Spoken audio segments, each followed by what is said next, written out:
My eyes were assaulted with some cringe of epic proportions yesterday. I saw this so-called punk artist who goes by the name TX2, and he tweeted a clip of a song of his, and the lyrics are... you know what? Let's just listen to it. Let's just listen to it and not have any opinions until we've seen it. You guys will have to listen and make up mind for yourself. I wouldn't want to poison your view of this, so let's go ahead and listen to and also, if you're listening instead of watching, this is a grown-ass man wearing a tiny satin, like, nightgown. Here we go. It says, "This is what punk is about." Put a bullet in a kid's head, think they got a sickness if they're not dressed up straight. But what happens in the closet doesn't matter if you profit from the flag of the USA. You're too fucking old, you do as you're told. You base your life off the nation's scroll. Out there burning witches, filling up the ditches. Tell me, can I still be saved? Okay. So yeah, that's the clip. It's about as edgy as JoJo Siwa. Yeah. To me, not edgy at all. That's the thing that strikes me right off the bat is this is all politically correct rhetoric. So the lyrics are all exactly what you would expect to hear from whether it be him or Joe Biden, the president of the United States, or anyone in the Democrat Party. Well, he wrote this song. There is no edge to it. Yeah, he wrote this song to defend drag shows for children, actually. He said, "This is what punk is about. A year ago, we wrote a song and named it after a governor in Tennessee who was trying to pass laws banning drag shows and affecting gender-affirming care. We called out several governors by name in the song to spread awareness, and that's why it is named Randy McNally, parentheses, no love like Christian hate." And Randy McNally is the lieutenant governor in Tennessee and a Republican.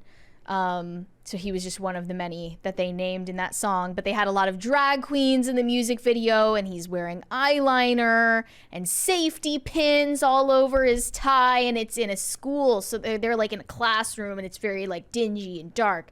And you know, it's just try-hard, edgy nonsense that is totally detached from reality in the society we live in, and the fact that religious authority has been totally toppled in the last 2 decades, like irreversibly so. That's the thing that bothers me the most, and it's not that it doesn't bother me. It doesn't not like I have a problem with it, but that's the thing that makes it so silly and not worth your time, is because it's a postmodern idea of what is going on in the world. Like, it is a postmodern understanding of like religion and religion's influence. He's got an imaginary imaginary enemy that he's fighting against, because there are some Republicans and that are in positions of power in public office, but like the whole societal narrative is on his side. Like, right. I'll just read this anonymous post. So punk, all the Fortune 500 companies fly the gay flag. So punk, the U.S. government passed a law which would effectively ban certain Bible passages as hate speech. And so punk, big pharma making millions, probably billions, off of puberty blockers, hormone replacement therapy.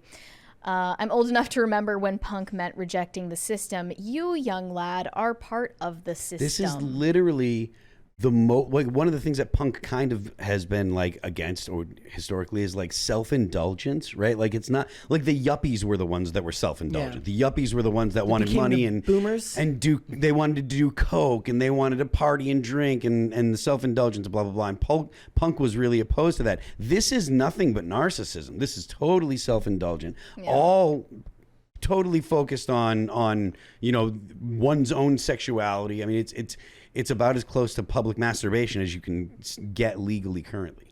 It's not like you're not badass, like, also the line about you're too effing old, like, bro, you are visibly in your 40s, so why are you like, if I'm wrong, if this guy is in his 20s, I'm sorry, but you do not look like it. Do you remember when I showed you this not that long ago? They made a music video for this. This is the actual political music that someone like me would. Bitch, just like the Joker, an Atlas shrugged ass thought provoker. No can find me any road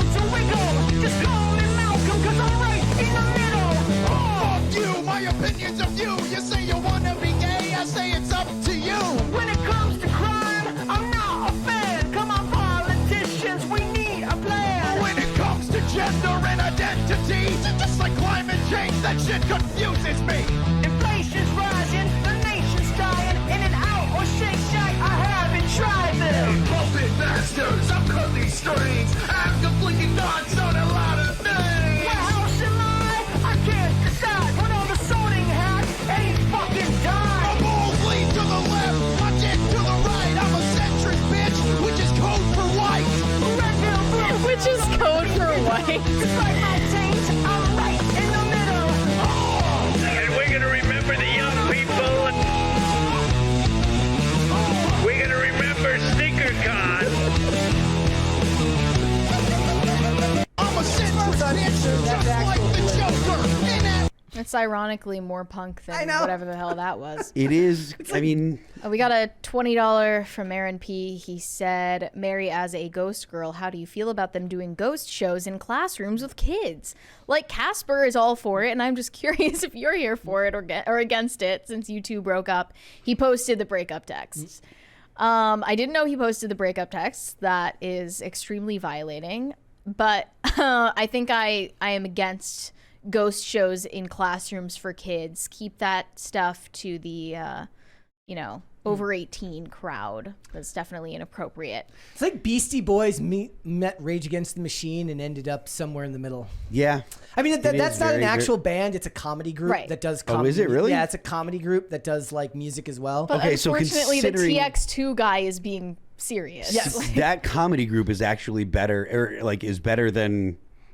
Well, they're good enough to be like, if you worked on music, like you might actually have something there. Yeah, If you focused on it, because it's actually not bad. There's like other versions. cool that, riff, like, there's more like verses that are all equally as funny, and it's great. And I think maybe that like rings more true with Gen Z, who doesn't. It kind of like how the millennials. It's like everybody had to have some type of like ironic theme at their wedding and or holiday themed parties. It couldn't be about Christmas. It had to be about Tom Hanks. For being- Thanksgiving. Nobody's Oh, God, willing to take so anything cringe. seriously. So there's a yearning to not actually appear like you're taking a side now, because they're like, look, I don't care, and you're politically okay, I can't say that word. You're politically ridiculous. You're and- regarded. Yes. Okay. Yeah.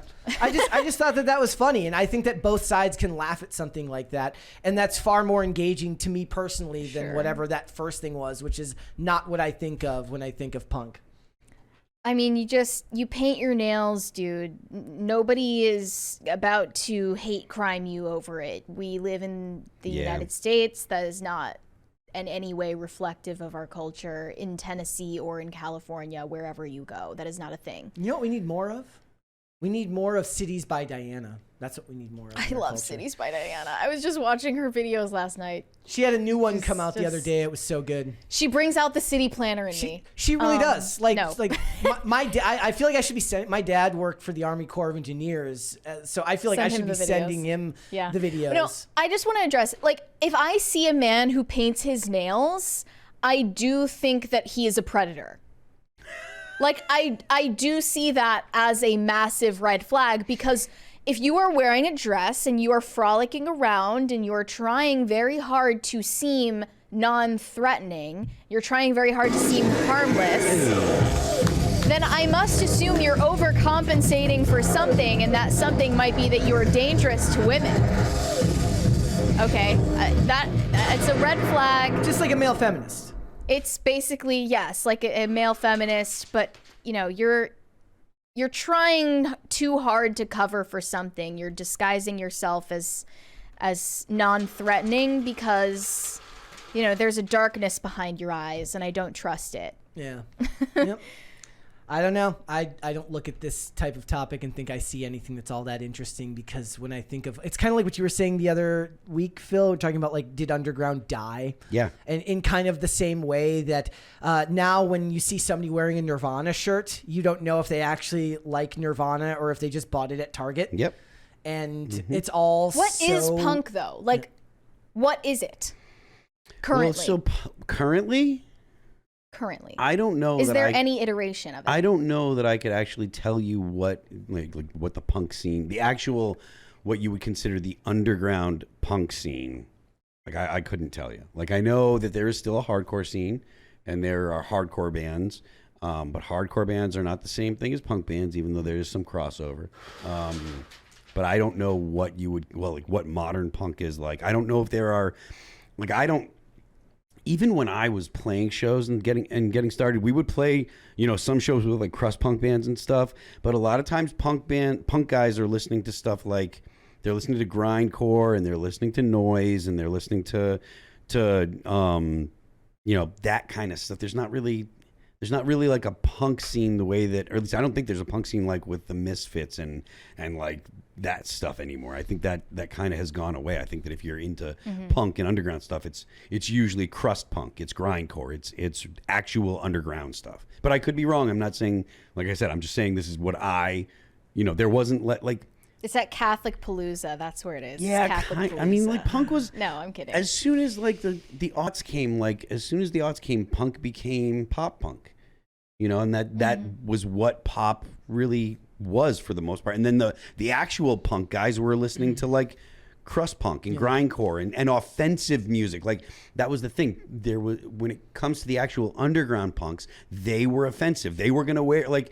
Sid Vicious, what's his name? He wore a swastika because it was offensive. Like they were trying to be cast out. They didn't want to be in polite society. So you don't get them doing things in polite society. So the idea of pop punk was like taking some of the music of punk, but making it okay for polite society. Now, if there is underground punk now, it's not something that I've seen. And I think that they only listen to grindcore and noise. Well, there are all these like a lot of these cringy people, like pundits, are saying like, oh, the real punk rock is starting a family and homesteading, and I'm like, they're equating counterculture to punk rock. Yeah, they're That's equating counter narrative to punk rock, and it's not the same thing. You're correct. Well, that was what's his name, right? That was said like conservatism is the new punk rock. Who was that said that? I don't even know who coined it at this point. It's been said so many times. Yeah. That was a long time ago, though. This is several years ago. It's funny. funny. It just makes you sound lame. Thinking about Nirvana, I was talking to someone where I was like, if anytime they remaster like old videos or performances, I'm like, I actually don't want to see that because I don't want to listen to I don't want to look at like high definition video of Kurt Cobain playing. I want to see it in the old 4:3. It looks really, really grainy, and it actually fits the vibe of it more than seeing it clear. I just think declaring oneself punk in 2024 necessitates you not being that. Thanks for watching. Listen to full episodes of Pop Culture Crisis on Spotify. Keep up with us on social media and make sure you subscribe and ring that bell so you never miss the show. Bye, guys.